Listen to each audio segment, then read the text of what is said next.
मंत्री ये कर सकते थे कि दिल्ली के तमाम बॉर्डरों से लेकर यूपी, लखनऊ, वाराणसी, कानपुर, केरल, कर्नाटक, पश्चिम बंगाल, हरियाणा, तमाम जगह, क्योंकि प्रधानमंत्री पूरे देश का होता है, तमाम जगहों पर भारतीय जनता पार्टी वालों को और उन निक्करधारी सेवकों को खड़ा कर देते कि कहीं भी मेरे भारतवर्ष का कोई भी मजदूर पैदल जाते हुए दिखे तो उसको सुविधा कराओ आने जाने की, और अगर कोई प्यासा दिखे तो उसे पानी की सुविधा कराओ। देश के प्रधानमंत्री इतना तो कर सकते थे। अरे इस लॉकडाउन के अंदर तो इतना देखने को मिला है कि लोगों को पानी तक नसीब नहीं हुआ, भूखे और प्यासे मर गए।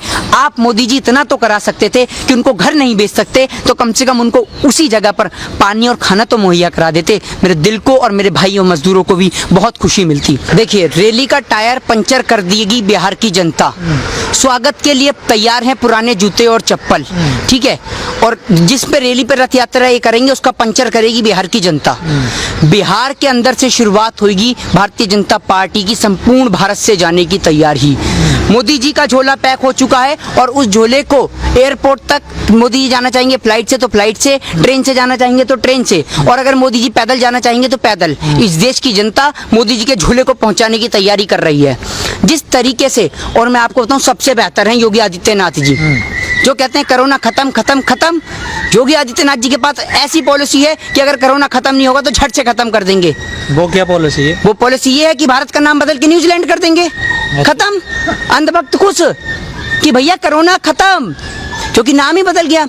मेरा मानना तो ये है कि अमित शाह जी बिना बात चुनावी प्रचार करने में लगे हुए हैं, इतनी एलईडीओं का खर्च कर रहे हैं देश की गरीब जनता का पैसा मारकर। योगी आदित्यनाथ जी को भेज दो, वो तो बिहार का भी नाम बदल देंगे। काम इन्हें कुछ करना नहीं है, जनता को मूर्ख बनाना है, भक्तों से ताली पिटवानी है। भक्तों ताली बजाओ और खुश हो जाओ, क्योंकि भारत कोरोना में 11वें स्थान से 4थे स्थान पे पहुंच चुका है। आप थाली पीटते रहो, अनुपम खेर जी आप भी थाली पीटो, खूब थाली पीटो, क्योंकि ये अनुपम खेर जी तो ऐसे लोग हैं, अनुपम खेर जैसे ऐसे लोग हैं जो कोरोना जैसी महामारी में भी पैसा कमाने की सोचते हैं। इन्होंने मूर्ख बनाने का प्रयास कर रखा है पूरे देश की जनता को। कभी ये थाली पिटवाते हैं, कभी ढोल बजवाते हैं, कभी लाइट जलवाते हैं, कभी दिए जलवाते हैं। दिवाली के समय पर या और जो तमाम आपने देखा कि त्योहार बेकार हुए उन पे तो उन्होंने दिए नहीं जलवाए नरेंद्र मोदी जी ने। दिवाली पे आप कहते हैं कि बम मत फोड़िए, हैं, होली पे कहते हैं पानी मत फेरिए, है ना, और हर त्योहार पर शराब पी के मनाए इंसान। आप और तो और छोड़िए, महामारी के समय में भी कोरोना ने, आप शराब पीजिए, ना त्योहार पे आप बम फोड़िए, ना दिवाली पे बम जलाइए, ना होली पे पानी बिखेरिए। हर त्योहार पे महामारी पे सिर्फ शराब पीजिए। मध्य प्रदेश के अंदर इनके पास बहुमत है नहीं, राज्यसभा में 2 कैंडिडेट इन्होंने खड़े कर दिए। कैसे खड़े कर दिए? क्योंकि वहां इनका इरादा है खरीद और फरोख्त का धंधा चलाने का।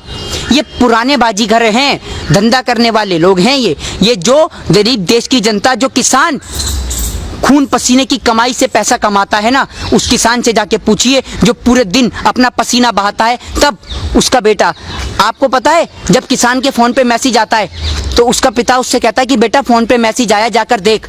तो उसका बेटा कहता है कि पिताजी ये मैसेज बैंक से नहीं आया कि हमारे लिए पैसा आ गया, ये मैसेज मेरी फीस का आया है। उस किसान से जाके पूछो कि जब वो अपने बेटे की स्कूल की, कॉलेज की फीस नहीं दे पाता, जब वो किसान अपने बैंक वालों का कर्ज नहीं चुका पाता, जब वो किसान के खेत पे कब्जा कर लेते हैं बैंक वाला, तो उस किसान के पास सिर्फ एक ही ऑप्शन होता है, इस पेड़ पे टंग जाने का।